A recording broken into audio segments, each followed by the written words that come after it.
अस्सलाम वालेकुम नाज़रीन, आपका होस्ट फैसल अदरीस बट आज 3 बड़ी खबरों के साथ आपके पास हाज़िर खिदमत है।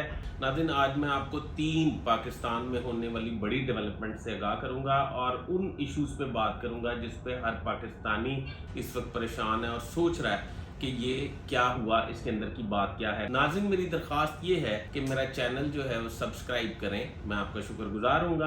नाज़रीन, तो बात करते हैं, अभी इमरान खान ने बहुत बड़ा यू टर्न ले लिया है। इमरान खान अनकरीब हुकूमत के और उनके इत्तेहादियों के साथ मुज़ाकरात में आ जाएंगे और मुज़ाकरात में बैठकर इस्तीफे वापस लेने का ऐलान करेंगे और पार्लियामेंट में पीटीआई इमरान खान समेत वापस आ जाएगी और अपोजिशन का किरदार अदा करेगी। एक तो बड़ी खबर ये है। दूसरी खबर ये है कि इमरान खान को IMF से मुज़ाकरात की वजह से एस्टेब्लिशमेंट की जानिब से मना किया गया था कि अभी आपने लॉन्ग मार्च या धरने का ऐलान नहीं करना, जिस वजह से उन्होंने 20 मई को मुल्तान वाले जलसे में धरने या लॉन्ग मार्च का ऐलान नहीं किया था। उसके बाद इमरान खान ने जो लॉन्ग मार्च का 25 को ऐलान किया था, लॉन्ग मार्च जब उन्होंने किया तो उन्हें एस्टेब्लिशमेंट की तरफ से ये दिया गया कि वो किसी सूरत जलाओ घराओ की सियासत ना करें और पार्लियामेंट में वापस चले जाएं, जिसपे एक कमेटी बनी जिसमें मुस्लिम लीग नून के एहसन इकबाल, इमरान खान ने आज प्रेस कॉन्फ्रेंस किया कि मेरा किसी से कोई मुज़ाकरात नहीं हुए, मेरी कोई डील नहीं हुई, तो मैं आपको उस मीटिंग के शुरका का नाम शेयर कर रहा हूँ।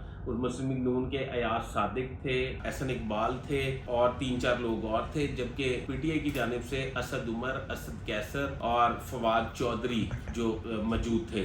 इन लोगों ने ये मुज़ाकरात जो किए हैं उसमें गो के अभी कोई फ्रूटफुल रिजल्ट सामने नहीं आया, क्योंकि इसमें अगर किसी ने मुज़ाकरात से डिनाई किया है या किसी ने मुज़ाकरात को माना नहीं तो वो नवाज शरीफ हैं। अयाज सादिक ने नवाज शरीफ से मुज़ाकरात की डिस्कस की तो उन्होंने कहा इमरान खान को कहीं लॉन्ग मार्च जारी रखे, अब उसने बहुत लेट हो गई है क्योंकि IMF से मुज़ाकरात हो चुके हैं। दूसरी बात यह है कि वो 6 दिन का जो इमरान खान टारगेट दे रहे हैं वो कोई नहीं होगा। अब वो यू टर्न लेंगे और मुस्लिम लीग नून के साथ और उनके इत्तेहादियों के साथ बैठकर मुज़ाकरात करेंगे, इस्तीफे वापस लेंगे और पार्लियामेंट में वापस आ जाएंगे। उन्हें ये अंदिया दे दिया गया है। तीसरी बात आज ये बताने जा रहा हूँ कि चेयरमैन नैब की तैनाती का टेन्योर जो है वो खत्म हो रहा है। अभी चेयरमैन नैब जो है उन्हें तैनात करने के लिए फवाद हसन फवाद का नाम ज़ेरे गौर है। जी नाज़रीन, ये वही फवाद हसन फवाद है जिनके अपने केसेस नैब में ज़ेरे इल्तवा हैं और ये मुस्लिम लीग नून के बहुत करीबी ब्यूरोक्रेट हैं जो अपनी मुद्दत मुलाजमत ख़त्म करके हैं। नाज़रीन, इसके अलावा मेजर कमरुज़्ज़मान का नाम भी लिया जा रहा है। ये साबिक चेयरमैन नैब रह चुके हैं और ये सेक्रेटरी दाखिला भी रह चुके हैं। ये मुस्लिम लीग नून के नहायत करीबी समझे जाते हैं, जबकि ये पीपल्स पार्टी के भी करीबी तस्वर किए जाते हैं। जबकि तीसरा नाम इरफान कादर एडवोकेट का लिया जा रहा है। तो इरफान कादर जो है वो